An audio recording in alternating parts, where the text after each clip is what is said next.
3 of the World Athletics Club. My name is Chari Hawkins, and we are actually at the TV compound right now. I don't think we realize how much work goes into watching the World Athletics. You guys are sitting and watching and enjoying, but so much is going on behind the scenes. This is where it's happening. We have a lot going on today, and we're going to get right into it. Let me show you the highlights of day 2. The noise is huge down the back straight. Guide, but Tays on her shoulder. Remember, the youngster beat Letesenbet Guide over 5,000 meters. Kip Kemboy trying to stay with the pace, and Hassan is winding up for a big finish. What a title defense this will be for Sifan Hassan. She's done nothing all season, and she's coming up onto the shoulder of Guide. Abiri comes through and blocks Tai on the inside. What a battle. Who's got the heart? Who's got the belief? Who's got the drive and the acceleration? One of the great 10,000 meter races. Guide, desperate for the win. Is it going to be her turn? She looks over her shoulder. Abiri's closing. She drifts out. Letesenbet Guide, by the narrowest of margins, turns silver from Doha into gold here in Eugene. Helen Obiri tried to come wide on the outside, and at last, the world record holder becomes the world champion.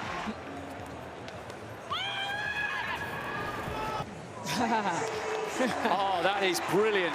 That is brilliant. The defending champion has one chance to try and find another 10 centimeters.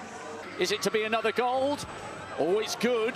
It's good. I'm not sure it's good enough for gold, but I think she is about to relinquish her title, and she is. 1989. Now comes the celebration. It doesn't matter about that last throw. Ely has been the outstanding performer this year, and she has delivered once again. Tears as she realizes she has climbed the mountain. They're away first time. There's a massive roar from the crowd. Coleman's going well out in lane 7. Still no move yet from Curley. Bracey going well. Curley's under pressure. Oh, and it's so tight. Did Curley get it on the line, or has Marvin Bracey beaten him to the title? I think Curley might have just done it. Curley's done it. What a moment for the 400-meter man. Bronze in Doha, silver in Tokyo, and it is all gold here for Fred Curley. And listen to the noise here in the stadium. He's being interviewed on the PA system. Every single person who is able in this arena is on their feet. Gold, silver, and bronze to the United States. Fred Curley achieves a lifelong dream. Isn't it so amazing to see all of these incredible people doing all these incredible things? Let's actually take a look at what social media has to say about what happened yesterday.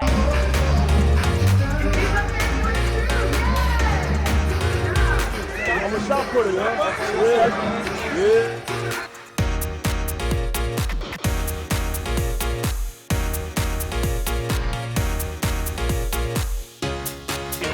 You get a medal around your neck, Chase Ely, world champion.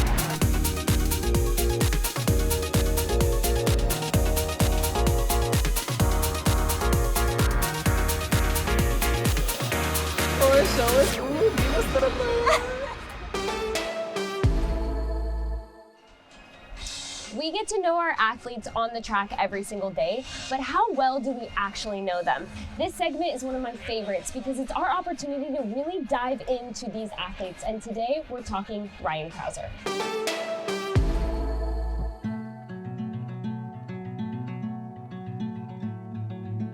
Oregon is, just in general, people are really friendly, just down to earth.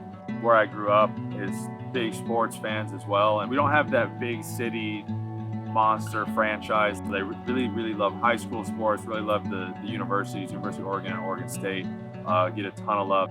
For me to be lucky enough to be from Oregon, because it's a place that's so passionate about track and field, it's a state that has so much history in the sport and really the hub of track and field in the US.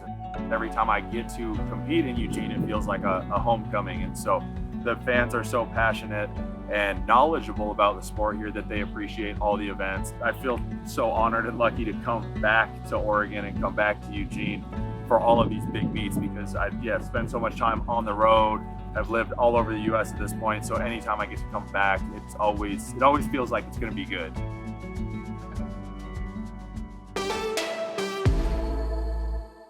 So now we're gonna head to the Wild Duck, which is where athletes, coaches, and pretty much everyone likes to spend their time after a day at Hayward. It's also where British Olympian Tom Farrell said it's where everyone drops their facade. We checked out why it's so amazing.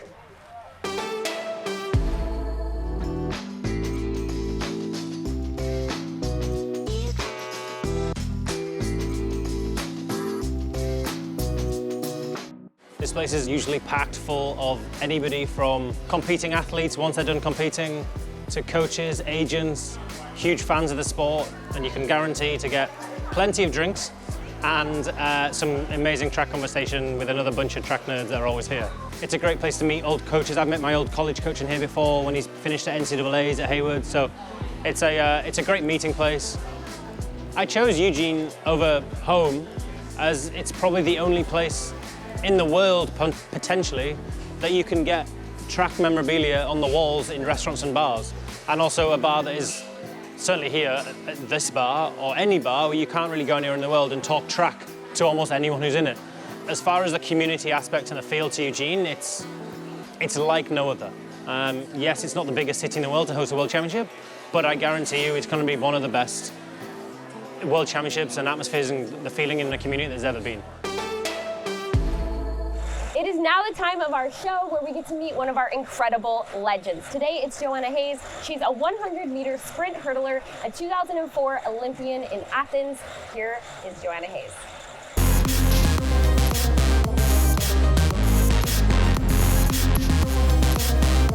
My name is Joanna Hayes. I am the 2004 Olympic gold medalist in the 100-meter hurdles.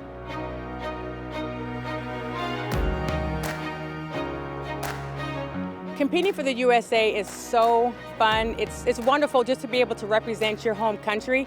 And now that we're finally having a World Championships on our soil, on our American soil, it's so cool because you get to have your own fans from home, your family and your friends can come and see you.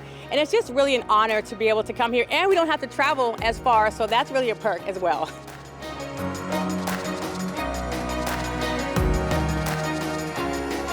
I think track and field in the United States is so special because we have so many sports, and track and field is all inclusive. You know, you don't have to be able to do one thing or the other. You can do so many different things, and it's very welcoming. I've never seen track and field turn anyone away. You can do it in high school, you can do it in college as an elite athlete, and it's really just fun to get to know other people who do different things and have different interests. You can be friends with someone who throws a shot put, but you're a 100-meter runner. And so I just think that it's phenomenal, and you get to meet so many different people and learn so much about different people and their talents and their likes and dislikes.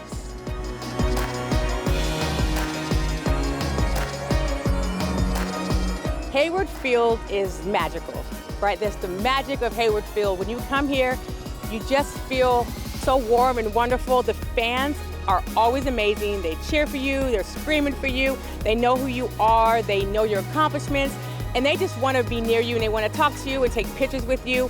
In the US, this is the premier place to run, to jump, to throw, to do anything athletics related. Eugene, Oregon, Hayward Field is the #1 place in America to come.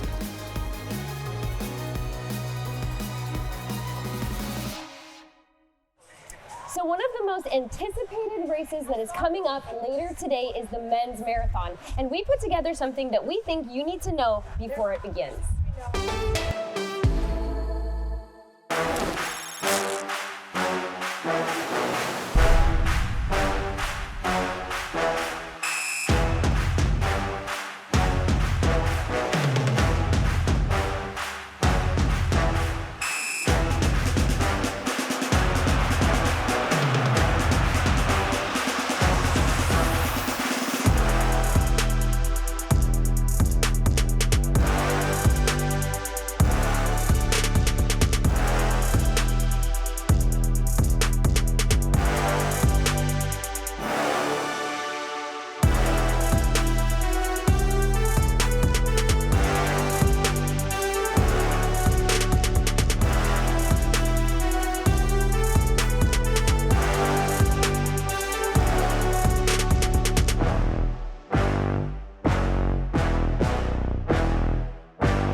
I think that should get you really excited about this marathon, and maybe it'll inspire you to run your own. And today we're going to have a lot of really exciting finals, including the women's 100-meter dash. And I'm particularly excited about the start of the women's heptathlon.